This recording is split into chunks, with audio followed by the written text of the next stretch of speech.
Okay, good day everybody. So ito na. Ito na yung pinakaabang-abangan ninyo na lagi nyo walang sinasabi si Pangulong Bongbong Marcos tungkol sa mga kurap, yung mga kawatan sa gobyerno, lalo na yung flood control project na puro buhaya ang nanabutahi sa pira ng bayan. Ito ngayon, ito ang pasabog. Sa inyo lahat. Ito po ay isa pang report na aking ginagawa upang malaman ng taong bayan kung ano na ang nangyayari tungkol sa mga flood control na kaso na naging iskandalo. Kung paano ang ating, kung ano ang mga ating nagawa upang mapanagot ang mga may kagagawan nito. Kaya nais kong i-report na ang ombudsman formal nang nag-aayos ng kaso laban kina Saldico at iba pang 17 individual patay sa mga ebidensyang iniakyat ng ICI at saka ng DPWH. Hindi po ito haka-haka, hindi po ito kwento. Ito po ay tunay na ebidensya. At ito po, para hindi ko nang papasahin, pero makikita naman ninyo sa phone ninyo, ito yung listahan ng may arrest warrant na. At ang susunod na hakbang ay wala nang paligoy-ligoy pa. Ang ating mga otoridad ay siyempre papatupad na nila itong mga arrest warrant na ito. Aarestuhin na sila, ihaharap sa korte at pananagutin sa batas. Walang special na pagtrato, walang sinasanto. Ako ang nagsimula nitong lahat. Ako ang magtatapos. Kaya asahan po ninyo na wala pong tigil itong aming ginagawa. At kahit na parang napakatagal ang dumanas na panahon, ako'y nagpapasalamat sa pasensya ng ating mga kababayan. Ngunit nagbunga na ng resulta ang mga pasensya ninyo. So yun nga, naglabas na ng warrant of arrest para kaya Saldico, yung congressman sa flood control project. Yan na. At may kasama pang 17 individual ang hinainan ng warrant of arrest. Abangan na lang natin kung anong mangyayari dyan sa pasabog na yan. Pero ang kagandahan niyan, meron ng sagot doon sa nagtatanong kung bakit matagal daw ang pagsampa at ikulong itong mga damongking na ito, lalo na yung mga kasabwat o kawatan ng pagdarambong sa flood control project. Ito ay napasimulan noong panahon pa ni Cory, ni Ramos, ni Irap, ni Arroyo, ni Duterte, ni Pinoy, ni Duterte. Ngayon, sa panahon ni Bongbong Marcos, siya lang ang putanging nagsiwalat nito. Walang ibang nagsiwalat kundi siya lang.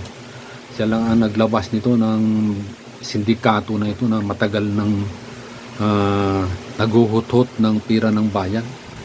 Sasabihin nilang ang pinakamatalamak daw na nangyari noong 2016 hanggang 2022, panahon ni Digongyo yun. Yung Diyos ng impyerno, yung leader sa impyerno, kakulong na ngayon sa dahig dahil sa kahambugan niya, pagpatay ng mga Pilipino na hindi dapat, may mga pamilya yan kahit na hindi dumaan sa due process yung mga ginawa niyang katarantaduhan. Akalain mo yung mahigit 30,000 na 30,000 individual ang nalagas doon sa war on drugs na piki. War on drugs kuno, pero yung mga tropa niya puro insect. Ang isa pang consultant niya na in-appoint niya yung doon sa Parmali na bilyon din ang nakurakot nun, yung Michael Yang, yung ikinanta ni Gutesa na representative na inipresenta ni Marcolita sa Senado na doon sa bilyon-bilyon, mali-malita ko noon na yun, yung katapos-tapusan bahay pala ni Michael Yang yung natumbok na kumuha sila ng pera doon sa bahay ni Michael Yang daw, hindi sa Diamond Hotel na sinasabi ni Saldico. So itong si Pangulong Bongbong Marcos, ginawa na lahat nung kay Digong, kay Duterte noon, yung jeep na yung modernization ng jeep, ano sabi niya, maghirap kayo, wala akong pakialam. Talagang basta pera, pagkakapirahan, si Digong number 1 yan.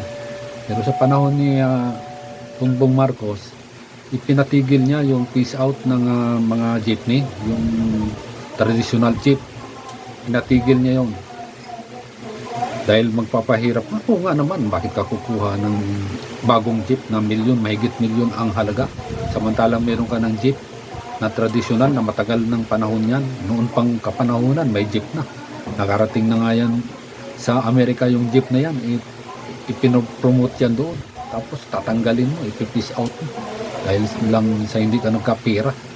Pahirap sa bayan ba yung mga driver na dyan lang umaasa ng kanilang ikinabubuhay sa araw-araw, yung pagpapaharal ng kanilang mga anak, gastusin sa bahay, dyan nila kinukuha sa paghanap buhay sa jeep, mga chopper ng jeepney na traditional. Nung dumating si Dingonggong, Diyos ng leader ng Imperaning, si Tataning, pinapis out niya ito, papalitan daw, modernization. Kukuha ka ng bagong jeep, aircon, ang halaga mahigit 1 milyon.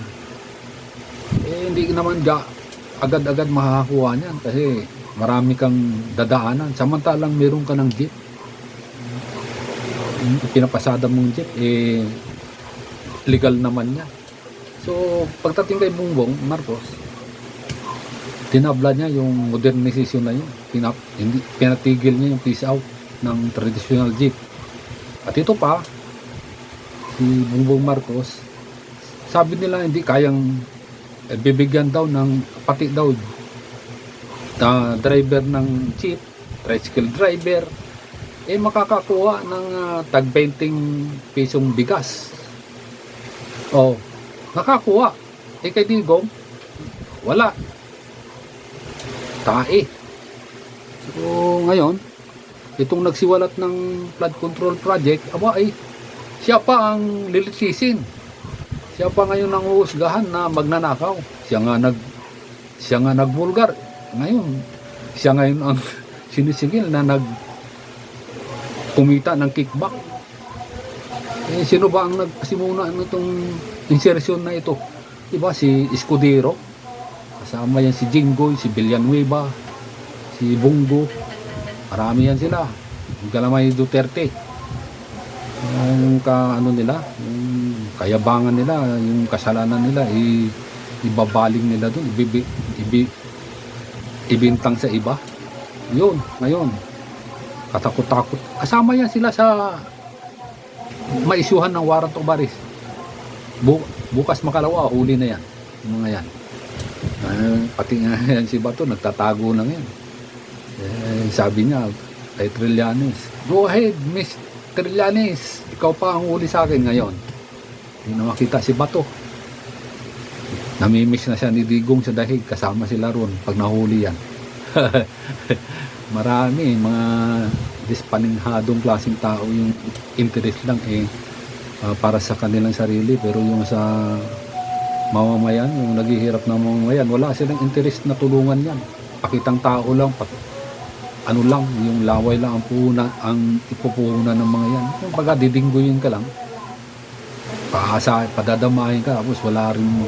Kaya nga, puro rally, puro kwan, kasi pinoprotektahan ng mga buang na yan yung kasama nila na nagnakaw ng bilyon-bilyon na pera ng buwis ng bayan.